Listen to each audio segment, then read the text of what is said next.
Hi everyone. I'm actually uh, gonna make a video which is relatively short tonight, um, considering that it's actually around almost half an hour after midnight, and it's actually been crossing my mind, and because I actually haven't really had a lot of chance to really think about it in detail, but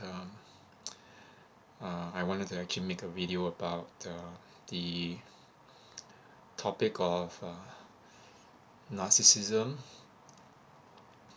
intergenerational trauma, uh, or what we call epigenetic trauma. I mean, trauma that's actually stored in our DNA, and generational curses. Yeah, that's the topic.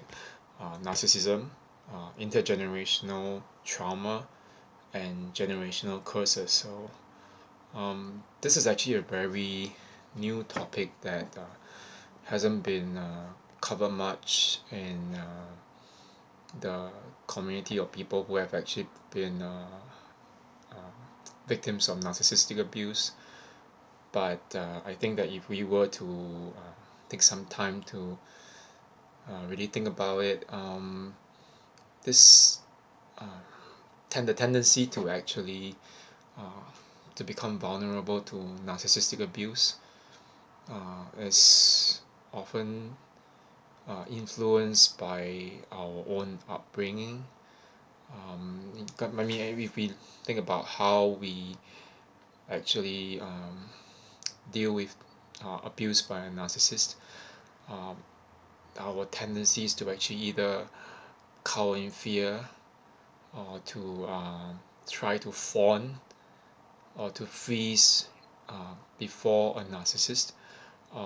Yeah, all these are mechanisms that we often inherit from our parents and our forefathers.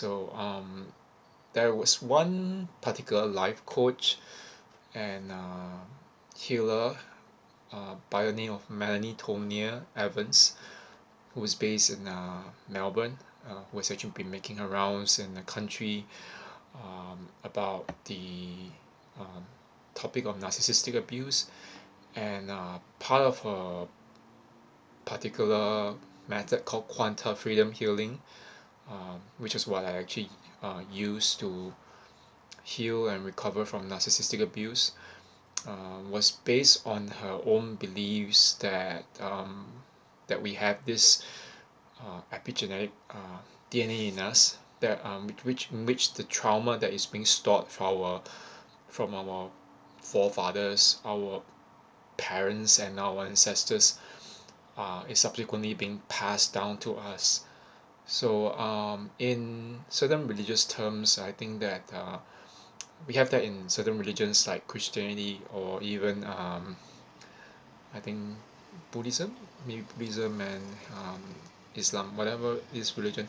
I mean, it's not a very really strongly shaped belief, but I mean, not every Christian denomination actually mentions that.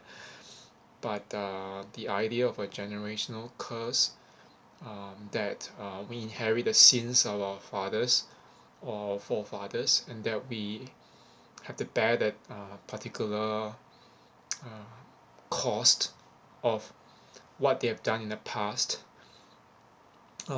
It's just the idea of karma passing down in the family, according to the Buddhist or Hindu concept. Um, it seems to be something that I think a lot of people who go through narcissistic abuse might um, be particularly need to know. I think that if you were to apply this, okay, I mean, there's this one quote in the Bible.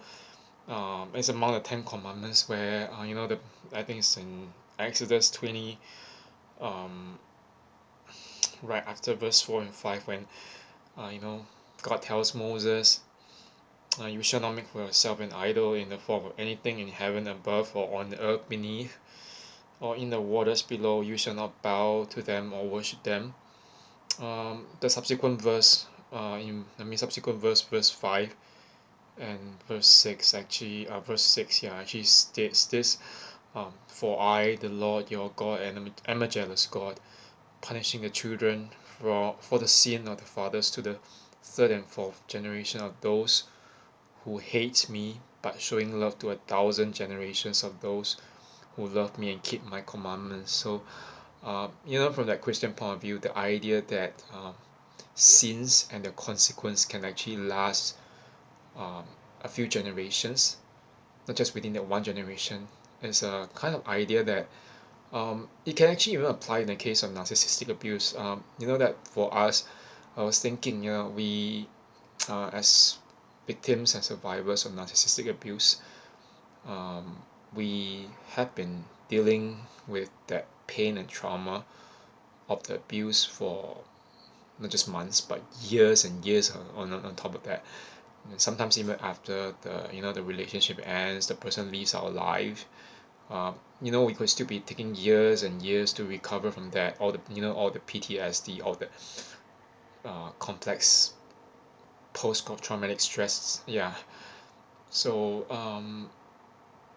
and the fact that we keep on storing in ourselves, in our bodies, subsequently also leads to this being passed down to our future generations, like our children. And it also affects the way we deal with other people, like our closest loved ones, even if we are single, maybe our like cousins, nephew, brothers. It affects the way we deal with them and relate to them. So in a way, it's like that so-called sin or that karma passes onto them. um, I think for that reason, I think it's very important that we start realizing that when we heal and recover within ourselves, from this abuse, from what he has left upon us, all the scars and all that trauma. When we recover from all this, we subsequently don't just heal ourselves, we actually also change the patterns that recur in the family. In a way, we are breaking generational curses. I think that this is one thing that anyone who is neurologically typical and normal would be able to enjoy, or especially if you are an empath. I think that you'll be more likely to actually break that pattern. Um, as you know, that I was talking in the last video that narcissists cannot actually um, change. They don't see the need to change. They think that they are perfect, or they think that the problem lies with someone else. It's always everyone else but them. And for that reason, narcissists have their own form of trauma within themselves. It's something that they carry since childhood as well, just as much as empathic people. We all have that some form of trauma, but it's just the way we turn out that makes us different. Um, but in the case of narcissists, they store all this trauma in them, um, just like anyone else, but they do not release it. They do not heal it, and this becomes this so-called generational curse or intergenerational trauma, um, is continues to be like passed down within generations to generations, and until someone in their family maybe decides, maybe who that person is a black sheep in the family or an empath, and decides, what, I'm not going to actually follow that um, path that my narcissistic forefather followed. I want to break that cycle. Only then does that whole so-called curse ends. um, I think that actually makes a lot of sense if you were to think about it. And um, I really really actually enjoyed reading about what Melanie Tonia Evans actually had wrote in her book, you can still thrive after narcissistic abuse.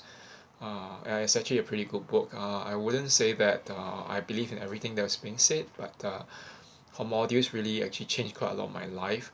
And especially after narcissistic abuse, I 2 years after that, I was still trying so hard to recover back in 2018. But I remember actually reaching a low point, although I was 2 years out of that that abusive situationship. uh, but I think that what she had said about epigenetic DNA and how it's stored, how the trauma is stored in our DNA from our forefathers, kind of shed light on how we don't exactly have very good coping mechanisms. It's not always necessarily our own fault, but these are issues that we inherit from our parents, our forefathers, our ancestors, and it is perhaps time that we learn how to break this particular cycle, to start healing ourselves. So when we heal ourselves and recover, subsequent generations it need not be our children alone, but be our families, children, and whatever. It actually shapes the whole future differently and stirs a cause differently in our family around us. So I hope that actually makes sense for a lot of y'all.